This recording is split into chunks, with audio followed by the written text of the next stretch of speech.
In today's video, I'm going to teach you how to add a code in Xero, 5 minutes. By the end, you'll know exactly how to create a new account in your chart of accounts and assign the right code so your reports stay clean and consistent.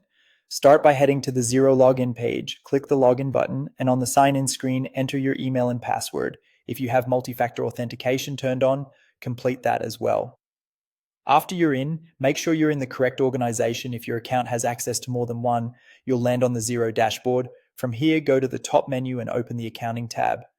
In the drop-down, choose Chart of Accounts. This is the master list that controls how transactions are categorized and how they roll up into your reports, so changes here affect your profit and loss and balance sheet. On the Chart of Accounts page, click Add Account. You'll see a form where you'll define the details for this new account. Begin by selecting the account type. Pick the option that best matches what you're adding, such as asset, liability, equity, revenue, or expense. Getting this right is important because the type determines where the account appears in your financial statements and what kinds of transactions you can post to it. Next, add a code. This is the numeric identifier used for sorting and reporting. Many businesses follow a structure like 1000s for assets, 2000s for liabilities, 3000s for equity, 4000s for revenue, and 5000s and up for expenses.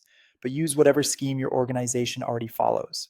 Keep the format consistent, avoid leading zeros if your chart doesn't use them, and make sure the code isn't already taken. Xero will warn you if there's a duplicate, but it's still good practice to double check for gaps or overlaps in your numbering sequence so the list remains tidy.